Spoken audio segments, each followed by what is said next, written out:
আসসালামু আলাইকুম ওয়া রাহমাতুল্লাহি ওয়া বারাকাতুহু। আলহামদুলিল্লাহি নাহমাদুহু ওয়া নাস্তাঈনুহু ওয়া নাস্তাগফিরুহু ওয়া নু'মিনু বিহি ওয়া নাতাওয়াক্কালু আলাইহি ওয়া নাউযু বিল্লাহি মিন শুরুরি আনফুসিনা ومن سيئات أعمالنا ومن يهده الله فلا هادي له ونشهد أن لا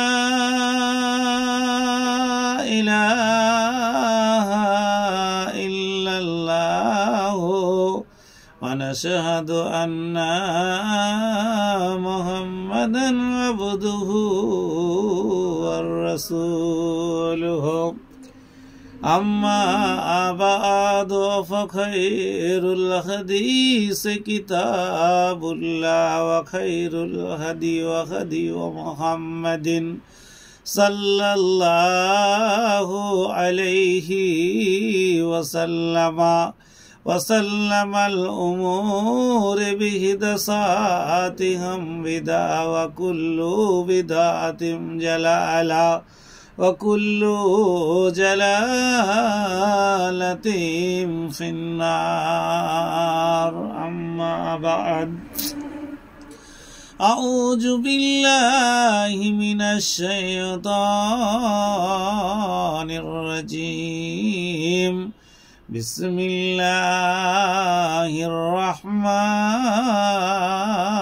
الرحيم يا أيها الذين آمنوا إذا نودي للصلاة من يوم الجمعة فاسعوا إلى ذكر الله وذروا البيع ذلكم خير لكم إن كنتم تعلمون فإذا قضيت الصلاة فانتشروا في الأرض وابتغوا من فضل الله واذكروا الله كثيرا لعلكم تفلحون وإذا رأوا تجارة أو لهوا انفضوا إليها وتركوك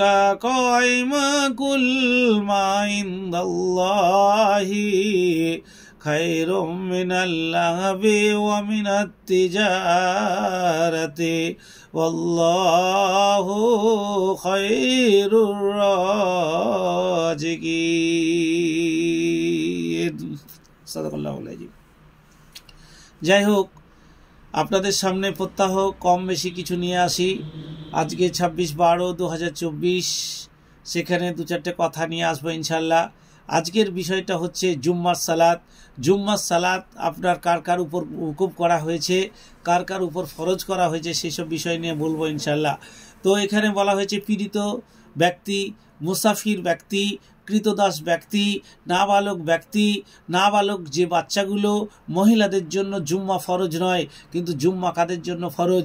আপনি বাড়িতে বসে আছেন, আপনি বাজারে বসে আছেন, আপনি হাটে বসে আছেন, আপনি মাঠে বসে আছেন, আপনি দোকানে বসে আছেন, আপনি কোনো ক্ষেত খামারে কাজ করছেন, যেই বলবে আপনাকে মুয়াজ্জিন হাইয়া আলাস সালাহ হাইয়া আলাল ফালাহ, সমস্ত কিছু কাজ কাম ফেরে আপনি জুম্মার সালাতের দিকে ধাবিত হবেন। কিন্তু এই কয়েকটা ব্যক্তি বা ব্যতিরিকে সবার উপরে জুম্মা ফরজ। আপনি যদি জুম্মা না পড়েন তাহলে আপনার মতো বেকুব আর কে আছে? এখানে আল্লাহ তাবারাক ওয়া তাআলা কুরআনে একটা সূরা অবতীর্ণ করেছে, সূরাটার নামই সূরা জুম্মা। তো সেখানে একটা যে প্রথম আয়াত যেটা আমি পাঠ করলাম সেটা ইয়া আইয়ুহাল্লাযীনা আমানু ইযা নুদিয়া লিস-সালাতি মিন ইয়াউমিল জুমআতি ফাসআউ ইলা যিকরিল্লাহি ওয়া যারুল বাইআ যালিকুম খায়রুল লাকুম ইন কুনতুম তা'লামুন। এখানে বলেছে কি মানেটা আপনি একটু অনুভব করুন, একটু অনুভব করলেই বুঝতে পারবেন আল্লাহ তাবারক ওয়া তাআলা এখানে কি বলেছে। হে ইমানদারগণ, জুম্মার দিন যখন আজান দেওয়া হবে তখন তোমরা কেনাবেচা বন্ধ করে দাও, আল্লাহর স্মরণে সালাতের দিকে দৌড়ে আসো এবং তোমাদের জন্য অধিক উত্তম জুম্মা, অন্য দিন হতে জুম্মার দিন উত্তম অনেক অনেক অনেক অনেক। সেটাই আপনাকে আল্লাহ তাবারক ওয়া তাআলা বুঝাতে চেয়েছে। আর কার জন্য ফরজ নয় সেটাও আপনাকে বলে দিলাম। এবার এখানে আর একটা অন্যথায় যদি আপনি কোনো কাজের জন্য আপনি জুম্মা ক্ষেত্রে ত্যাগ করে ফেললেন, তাহলে জোহরের নামাজ আপনাকে আদায় করে নিতে হবে। এটাই হচ্ছে নিয়ম। জোহর ও জুম্মার সময় একই।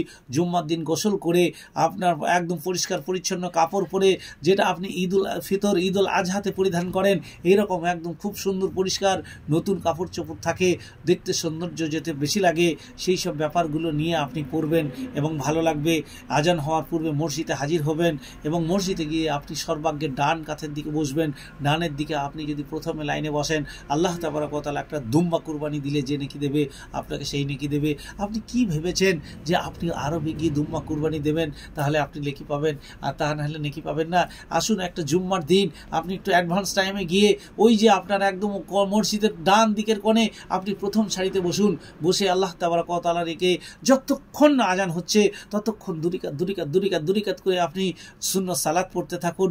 কোনো কিছু নয়, আপনি দুরিকাত পড়ুন, 4 রাকাত পড়ুন, 6 রাকাত পড়ুন, 10 রাকাত পড়ুন, 100 রাকাত পড়ুন, যতবার পারেন পড়ুন, যতক্ষণ না আপনার ইমাম আপনার উঠছে, মিনারে উঠছে, ততক্ষণ পর্যন্ত আপনি দুরিকাত করে সুন্নত পড়তে পারেন।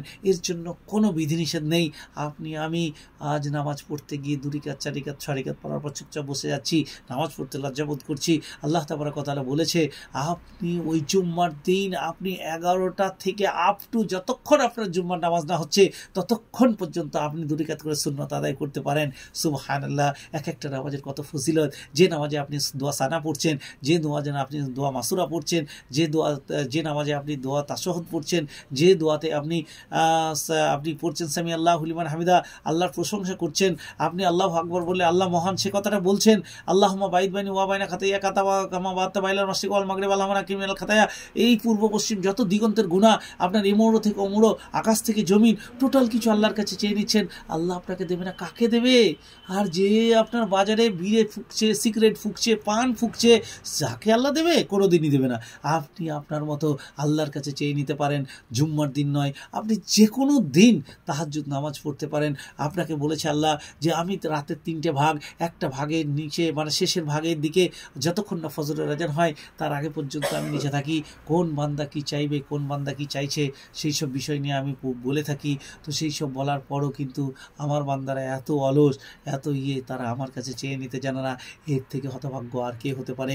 যাই হোক, আজকে এই পর্যন্তই। আসসালামু আলাইকুম ওয়া রাহমাতুল্লাহি ওয়া বারাকাতুহু। বলার মতো ভুল ত্রুটি হলে নিশ্চয় ভাই, ছেলে, বন্ধু হিসাবে ক্ষমা করে দেবেন। আসসালামু আলাইকুম ওয়া রাহমাতুল্লাহি ওয়া বারাকাতুহু।